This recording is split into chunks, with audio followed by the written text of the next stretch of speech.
Frequency Podcast Network. Stories that matter, podcasts that resonate.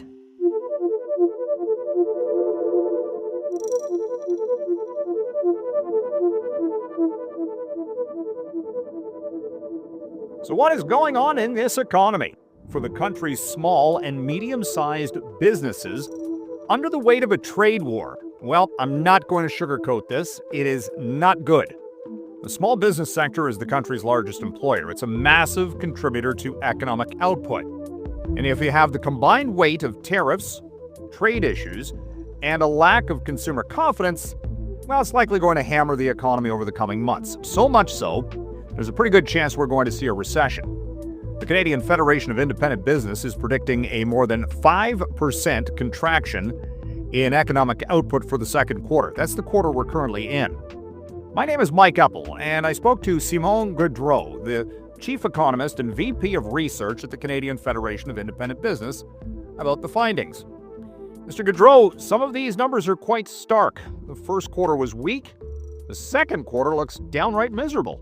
We are forecasting a drop of more than 5% and in annualized quarterly GDP. That would be quite a contraction of the economic activity. For the first quarter of this year, we estimate that the economy grew barely by only 0.8%. Of course, a lot of businesses are currently uncertain about the economy or holding us on the hiring and investment side, and this is going to start having more material impact on the economy, we believe, starting this quarter. Well, if you contract in Q2 and then maybe I don't know how you bounce back unless everything reverts to pre-tariff times somehow. But I mean, you're looking at a very strong likelihood of a recession this year. That's correct. We do believe that there is a very high probability of a recession. Now, usually the classic definition of a recession is two consecutive quarters of negative growth for the economy. So because we estimate that in Q1, the growth was very modest, but still there, it would take a contraction not only in Q2, but also in the third quarter of the year. So that remains to be seen if we will go into a recession. But for sure, our current forecast for Q2 is showing that we could start getting on that road, unfortunately, as of now. I guess part of the problem too, though, or reason why things would slow down so much, it's interesting. We've heard a lot from on the election campaign about investing in Canada and building here at home. But if you're a small business operator and you're under the weight of all of this uncertainty, you're not probably likely putting a lot of money into your business right now, are you? Exactly. So how can you put a lot of money, especially if you're a small business, and any project, will represent a very sizable chunk of your savings or a very sizable chunk of your borrowing capacity? How are you going to do that in the current context? And of course, all of our forecasts and everyone else's forecasts and expectations are dependent on highly unpredictable events, because as we all know, they depend heavily on when one person at the White House will decide today and next morning and so on. And we've seen that policy can change course very quickly. So all of this is highly uncertain.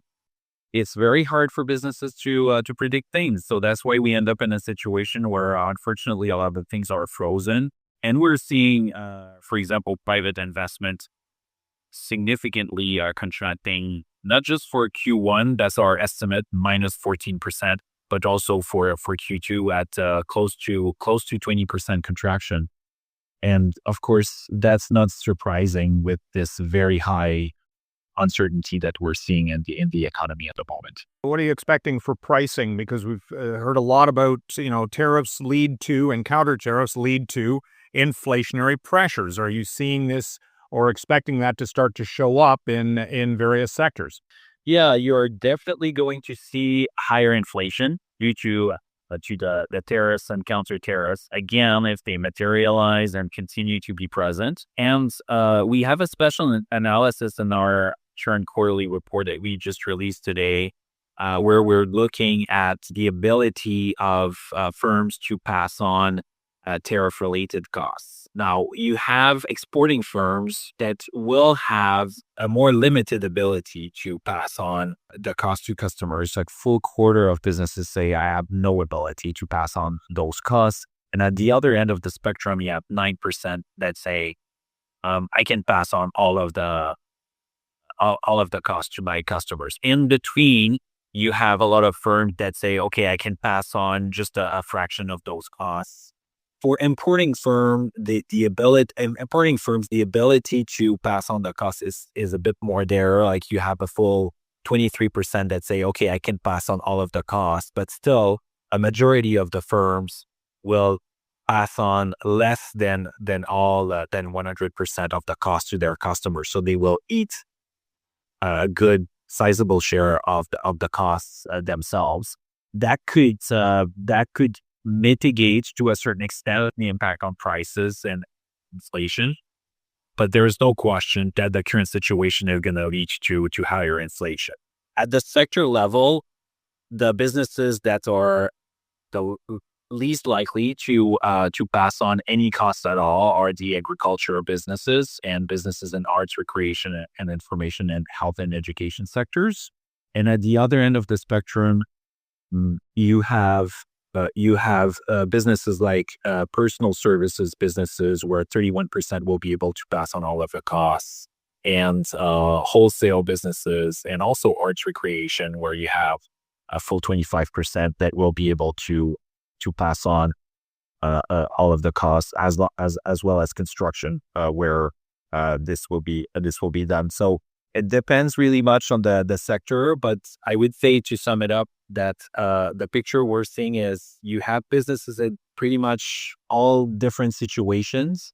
It all depends also on how businesses were able to deal with their different suppliers and customers. What is written in the contracts?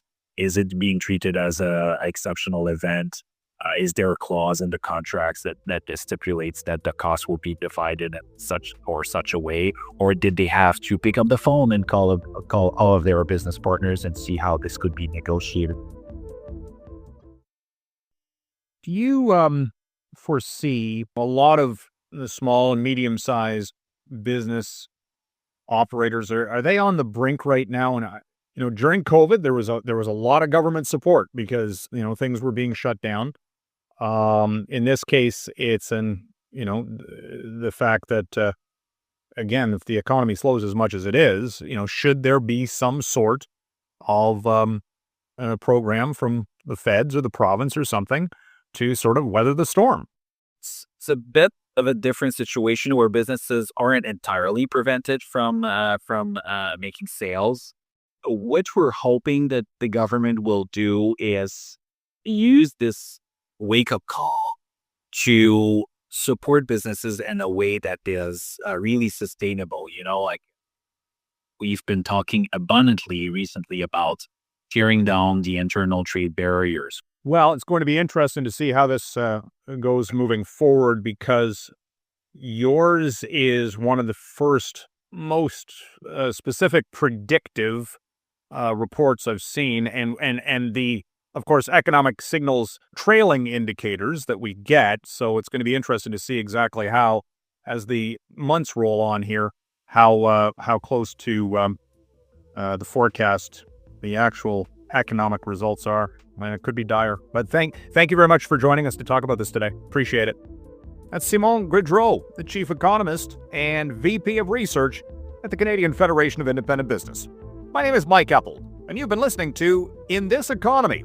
And if you have any questions or story ideas, you can email me at mike.eppel, that's E-P-P-E-L, at rci.rogers.com. And on social media, I'm at Eppman, E-P-P-M-A-N, on X. Thanks for listening.